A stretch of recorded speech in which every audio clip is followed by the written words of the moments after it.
प्रभातपुर गांव के एक कोने में करण लोहार का एक छोटा सा घर था। उस दिन सुबह सवेरे करण लोहार अपने औजार लेकर काम पर निकल रहा था। कब तक ऐसा चलेगा करण? हर रोज सुबह कुछ आस लेकर जाते हो और शाम को निराश होकर लौटते हो। क्या तुम्हें नहीं दिखता कि पूरे गांव में सबसे बुरी हालत हमारी है? क्या करूं मीना, तू ही बता। मेरी किस्मत ही फूटी हुई है तो मैं क्या कर सकता हूं। जब भी हालात सुधरने लगते हैं कुछ न कुछ ऐसा हो जाता है कि फिर से सब कुछ बिगड़ जाता है। अब देख, पहली बार जैसे तैसे कुछ जमा किया, तू बीमार पड़ गई, सब खर्च हो गया। फिर चंदन के पैर में वो गहरी चोट, पूरा इलाज करवाने में फिर से सब कुछ खत्म हो गया। तभी 10 साल का चंदन दौड़ता हुआ आया और उसकी मासूम आंखों में भूख थी, पर मन में कुछ कहने की हिम्मत भी नहीं। पिताजी, मेरे मन में कई दिनों से अच्छा खाना खाने की इच्छा हो रही है। हमारे घर में दूसरों की तरह पकवान क्यों नहीं बनते? करण की आंखें नम हो गई। तू चिंता मत कर बेटा, हमारे भी दिन बदलेंगे। एक वक्त आएगा जब हम दूसरों से भी अच्छे पकवान बनाएंगे, फिर तेरा जो दिल करेगा वही खाएंगे।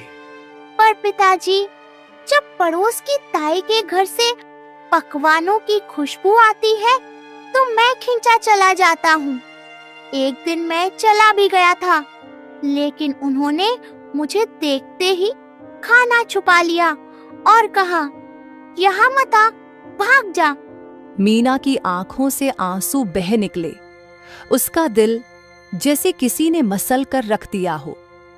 करण कुछ नहीं बोला, चुपचाप अपने औजार उठाकर लोहार की दुकान की ओर चल पड़ा। करण की लोहार की दुकान गांव के चौराहे पर थी। उस दिन जैसे ही उसने भट्टी सुलगाई और हथौड़ा उठाया, उसे लगा उसके बाहों में अब पहले जैसी ताकत नहीं रही। हे भगवान, और कितनी परीक्षाएं लोगे आज। एक भी ग्राहक नहीं आया और ऊपर से घर की हालत, चंदन की मासूम बातें सब कुछ तोड़ कर रख देती हैं। तभी गांव का मुखिया भीमसेन दुकान पर आ पहुंचा। हाँ करण, क्या हुआ? आज तुम्हारे हाथों में पहले जैसा जोर नहीं दिख रहा। क्या बात है? मन कुछ बोझिल लग रहा है, क्यों? हाँ मुखिया जी, आप तो सब जानते हैं, फिर भी पूछते हैं। मेरा परिवार बहुत बड़ी आर्थिक तंगी में है। मेहनत तो बहुत करता हूं, पर हाथों में किस्मत नहीं है। तभी बगल से बलराम आ पड़ा। मुखिया जी, मेरा तो कहना है कि इस करण को गांव से बाहर कर देना चाहिए। इसकी मनहूस छाया धीरे धीरे पूरे गांव में फैल रही है। चल छोड़ इसे, यहां से चलते हैं। दोनों करण की हालत पर हंसे और चले गए। करण वहीं बैठा रहा, आंखें आसमान की ओर उठाए। हे भगवान, क्या मैंने अपनी तकदीर खुद लिखी थी? क्या मैंने किसी का बुरा किया है? फिर मेरे ऊपर यह दुख क्यों आया है? उसकी हथेली से हथौड़ा नीचे गिर गया। उसका हौसला उस दिन भट्टी से पहले ही बुझ गया था। मैं आज भी खाली हाथ जाऊंगा। मीना उम्मीद लगाए बैठी होगी। मेरा घर जाने का भी मन नहीं कर रहा। मैं क्या करूं? मेरा बेटा भूखा होगा। शाम को करण थका हारा अपने घर पहुंचा। अरे क्या हुआ करण, आज तुम्हारा चेहरा इतना उदास क्यों है? कुछ तो कहो। अब तो सारे गांव वाले भी मेरी बुरी किस्मत का मजाक उड़ाने लगे हैं। आज तो दुकान पर एक भी ग्राहक नहीं आया और ऊपर से मुखिया और बलराम, वो दोनों मेरी किस्मत पर हंसते हुए गए। मैं तुम्हारे लिए खाने के लिए भी कुछ नहीं ला सका। सुबह जब तुम दुकान जा रहे थे तब मैं भी तुम्हें बोल रही थी, इसमें मेरी भी गलती है। फिक्र मत करो, भगवान सब ठीक करेगा। करण कुछ नहीं बोला। वह चुपचाप चारपाई पर लेट गया। करण, खाने के लिए कोई चीज उधार ही ले आओ। नहीं मीना, मैं कल भी गया था उसके पास। वह पहले अपना पिछला उधार मांग रहा है। अब मुझे उसकी दुकान पर जाते हुए शर्म आती है। ऐसा ही चलता रहा तो हमें यह गांव छोड़कर जाना पड़ेगा। हमें उम्मीद रखनी चाहिए। हमारे भी दिन एक दिन जरूर बदलेंगे। ये बात तो मुझे तुमसे सुनते 10 साल हो गए हैं। आज तक ऐसा दिन नहीं आया। करण चुपचाप घर से निकल पड़ा और सीधा जंगल की ओर चल दिया। क्या जिंदगी का यही अंत है? तभी सामने से भीमसेन आते हुए दिखाई दिया। अरे करण, आज दुकान नहीं खोली? अब लोहार से लकड़हारा बनने का इरादा है क्या? करण बिना कुछ बोले जंगल की गहराई की ओर बढ़ गया। वह एक घने वृक्ष की छाह में बैठ गया। मैं मर्द हूं ना, इसीलिए किसी के सामने रो नहीं सकता। अगर मीना और चंदन मुझे रोते हुए देख लेते तो उनका मनोबल टूट जाता। कोई है तो मेरी मदद करो। करण आवाज की दिशा में गया तो देखा एक साधु जमीन पर गिरे हुए थे। अच्छा साधु महाराज, आपको क्या हुआ? बेटा, मैं राज की ओर जा रहा था कि रास्ते में मेरे पैर में जोर की मोच आ गई। मुझे बहुत प्यास लगी है। अगर जल्दी पानी नहीं मिला तो शायद मैं बच ना सकूं। महाराज बताइए, अगर आपको पता हो कि पानी कहाँ मिलेगा तो मैं अभी ले आता हूँ। यहां से लगभग 2 मील दूर एक तालाब है। तुम मेरे लिए वहां से पानी ले आओ बेटा। थका हुआ करण तालाब तक पहुंच गया। जब उसने कमंडल पानी में डाला, अचानक तालाब से धुआं उठने लगा और एक भयानक औरत की शक्ल बन गई। तेरी हिम्मत कैसे हुई इस तालाब का पानी लेने की? अगर तुझे यह जल चाहिए तो मेरी एक पहेली का उत्तर देना होगा। अगर उत्तर गलत दिया तो इसी तालाब में डुबोकर मैं तुझे मार दूंगी। मैं यहाँ से जल लिए बिना बिल्कुल नहीं जाऊंगा। मैंने किसी से जल लाने का वादा किया है। तो मेरी यह पहेली सुन। एक घर ऐसा जो हर दिशा में खुला हो, जिसके अंदर उजाला हो, पर ना कोई खिड़की हो, ना कोई दरवाजा, ना कोई दीवार हो, ना ही कोई जमीन, फिर भी सब कुछ उसमें समाया हो।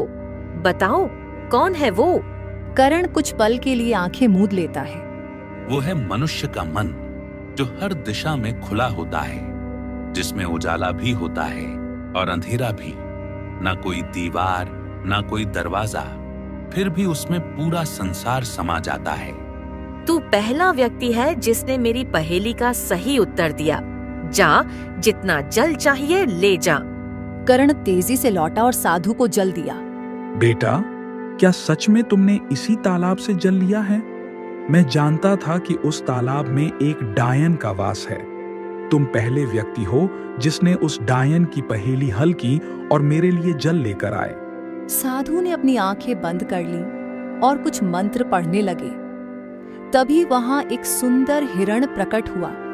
तुमने मेरी मदद की है, इसलिए मैं तुझे यह भेंट देना चाहता हूँ। महाराज, ये हिरण मुझे क्या कर देगा? हमारे पास तो खाना तक मुश्किल से है। मैंने यह सोच समझकर तुम्हें दिया है। इसे अपनी बेटी की तरह पालो। ये हिरण तेरी किस्मत बदल देगा। करण हिरण को घर ले आया। उसने मीना को सारी कहानी सुनाई। यह हिरण आपको कहाँ से मिला? हमारे घर तो वैसे ही खाने के लाले पड़े हैं। साधु महाराज को धन देना था। शायद साधु महाराज ने कुछ सोच समझकर ही दिया होगा। पिताजी, यह हिरण वाकई बहुत अच्छा है। अब मैं इस हिरण के साथ खेलूंगा। अगले दिन ठाकुर दयानंद गांव पहुंचे। मैंने तेरे बेटे को उस हिरण के साथ खेलते देखा। मुझे जानवरों को पिंजरे में रखने का बड़ा शौक है। मैं वह हिरण खरीदना चाहता हूँ। माफ कीजिए, मैं वह हिरण आपको नहीं बेच सकता। ठाकुर क्रोधित होकर चला गया। आपने ये क्या किया? जमींदार हमें इसकी अच्छी कीमत दे सकता था। मैं यह हिरण नहीं बेचूंगा। भेंट की हुई वस्तु कभी नहीं बेचते। कुछ दिन बाद एक व्यापारी मनोज बेरी वहां आया। मुझे तुम्हारा यह हिरण बहुत पसंद आया है। मैं तेरे लिए मांग की हुई कीमत दूंगा। बस ये हिरण बेच दो। नहीं बेचना है। व्यापारी चला गया।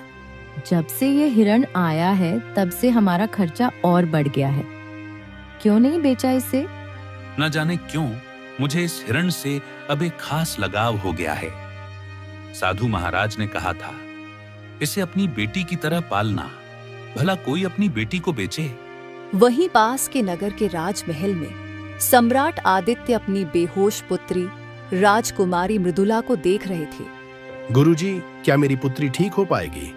महाराज, आपकी पुत्री का इलाज एक मायावी हिरण का एक आंसू और एक गरीब मनुष्य का सच्चा आंसू है। जब ये दोनों मिलेंगे तो एक दिव्य पुष्प बनेगा। उस पुष्प को राजकुमारी के शरीर पर स्पर्श कराना होगा। वह मायावी हिरण कहाँ मिलेगा? उस हिरण का वास प्रभातपुर गांव के एक लोहार के पास है। सम्राट आदित्य प्रभातपुर पहुंचे। मुखिया भीमसेन दौड़ता हुआ आया। हमारे भाग्य खुल गए महाराज। यहाँ लोहार है जिसके पास एक हिरण है। राजा कर्ण के घर पहुंचे। मुझे वह हिरण चाहिए। मैं जो भी कीमत दूंगा ले लो। महाराज, मैं यह हिरण नहीं बेचूंगा। यह भेंट की चीज है। मैं तुम्हें आधा राज्य दे दूंगा, बस वह हिरण दे दे। कर्ण ने ठुकरा दिया। सिपाहियों, इस लोहार को बंदी बनाकर उस हिरण को महल में ले आओ। सिपाहियों ने कर्ण और हिरण दोनों को पकड़कर महाराज के सामने पेश कर दिया। तुझे आधा राज्य देने की पेशकश की थी और तूने इनकार कर दिया। महाराज, मैं बस अपने हिरण को एक बार गले लगाना चाहता हूँ। जा गले लगा ले इसे। कर्ण दौड़ा और उस हिरण को गले लगा लिया। दोनों की आंखों से आंसू बह निकले और जैसे ही वे आंसू धरती पर गिरे, वहां एक नीला पुष्प खिल उठा।